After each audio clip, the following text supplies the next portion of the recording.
Welcome. I'm Kinetic Symphony. I hunt down and report on weird and true mysterious stories, from glitches to the paranormal.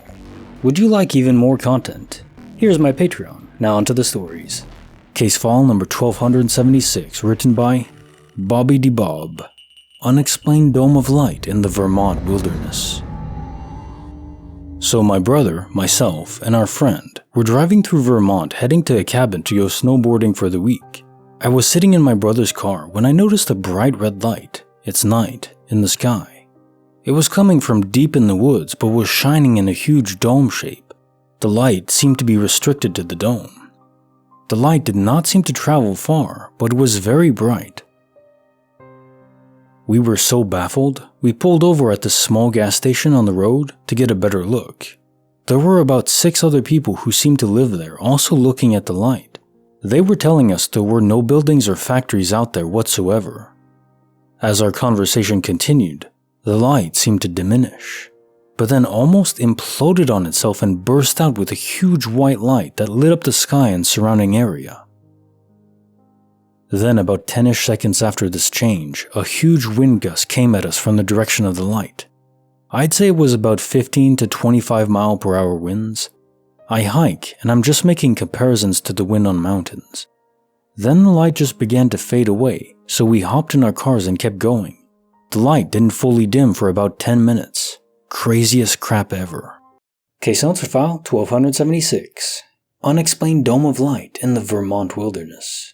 So wind is caused by thermal delta. Hot and cold air occupy different pressures. Hot air rises, as we all know. Wind rushing in to fill a vacuum of hot air that rose up in your general area, near the light. It could also be an explosive force that's not exactly wind, it's more of a pressure wave. But I don't think this was an explosion, since that would easily have been heard from nearby, and given how far the light was, not that far. If it was an explosion, you wouldn't have 25 mile per hour gusts of wind. You'd have a pressure wave that would knock you back, break glass, all that kind of stuff. Maybe a kind of experimental thermal testing zone? But the locals at the gas station had never seen it, which makes it less likely. I saw a suggestion that this could be a meteor burning up, but I don't think so. It wouldn't be a static spot of light in the sky, it'd be moving.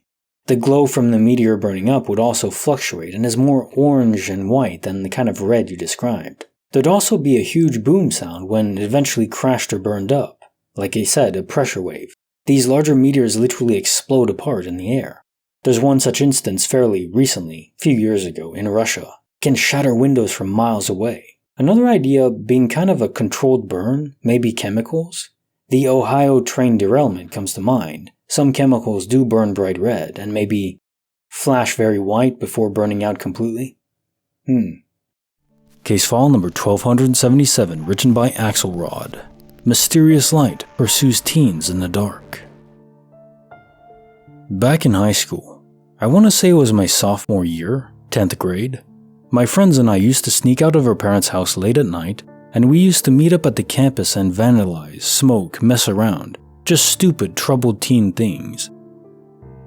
Well, one night, we met up at the school to smoke and hang out. During our session, we noticed a very random and bizarre looking light appear in the baseball dugout next to us. We were in the baseball field dugout. At first we thought that maybe it was a school janitor or guard working late, but we weren't too worried by that thought. We kept our eyes on it as it started moving out of the dugout towards us. Then it finally appeared in the center of the field, in the center of all the plates, where even at night it was fully visible due to the lights. But we saw nothing. Just the light we first noticed, which happened to become brighter as I got closer. We saw no body or silhouette of any kind holding this light. It appeared to be floating. Once I realized that it was just a floating light, I turned to my friends, only to realize that they ran off without me. That's when I decided to grab all the stuff they left behind, throw it in my backpack, and run. As I got a bit of distance from it, I looked back only to see that it had ran through the 2 fences we had to climb over. That's when I really started crapping my pants. So I started sprinting towards my friends, and we ended up running for about half a mile before we lost it in a neighborhood that one of my friends in our friend group had lived in. We hopped this backyard gate to lose whatever was chasing us in the middle of the night. To this day, we don't know what the light was. I've only seen it one other time at the same school while I was taking a run on the track it had. It was definitely the creepiest thing any of my friends and I have experienced. And we're the type who have played with Ouija boards, amateur ghost hunting, and that sort of thing. Nothing ever scared us as bad as this thing. Case notes for file 1277. The mysterious light pursues teens in the dark. You don't mention the color, but if I had to guess, ball lightning is the most natural explanation for this, usually blue, but not always. And it's unclear what the various colors indicate. I doubt it's as simple as indicating the moral alignment of the spirit, blue is good and dark or red is bad. I don't think it meant any harm. Ball lightning is statically charged, but doesn't cause any actual damage outside of some electronics, lights flickering and stuff. Maybe some slightly charred grass or something. I guess I'd run away too if a giant ball of electrified light was strolling towards me, just to be on the safe side. Maybe it's just some spirits that are lonely or something, but still, try to manifest as a human and then I'll talk to you, but not as a giant ball of electricity. Bonus file written by iBumGaze808. The Mystery of Basement Bangings. Just a normal Saturday night. I was watching TV home alone with my 2 dogs when I heard a banging sound coming from the basement. Legit sounded like somebody was just banging on something on the appliances we had down there. Now, there is no access into the basement from down there, only through the upstairs room that I was in and knew nobody could have come in and got past me. So with this knowledge, I was not as scared as you may think, more curious as to what the heck the noise was. One of the 2 dogs who is a meathead and wants to fight everybody also heard the noise and was now bolting down into the basement to investigate.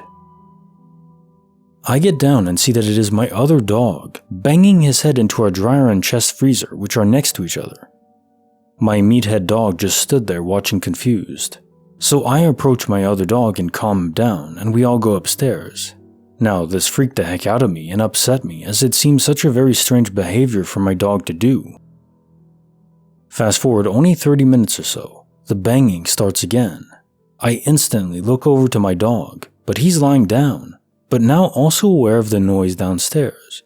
We run down into the basement, and there is Meathead now banging his head in between the appliances. Again, I now calm the meathead down and we all go back upstairs.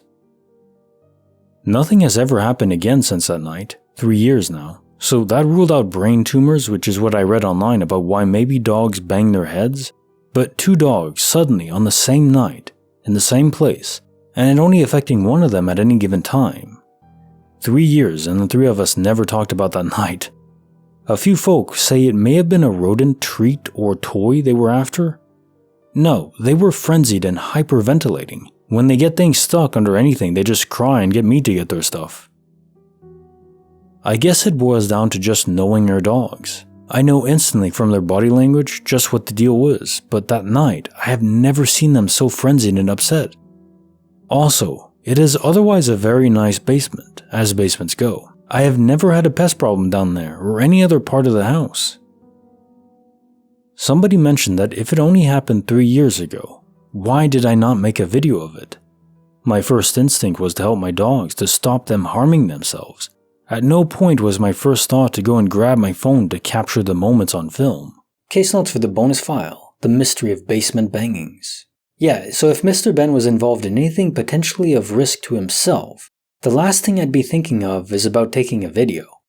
As for the strange behavior of both dogs, we know animals can be possessed by spirits, but it's odd, isn't it?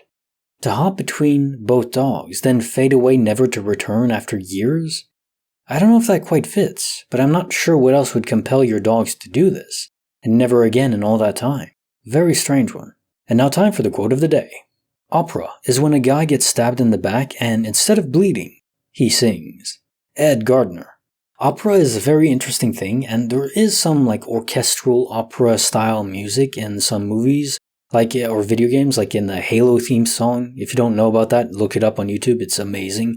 Or in the final battle in the Matrix trilogy against Mr. Smith, that orchestral piece, every time I want to be hyped up for something, or if I want to lift something heavy, I just listen to that and instant energy. It's amazing. Like the video, subscribe, hit the bell. Kinetic Symphony signing off.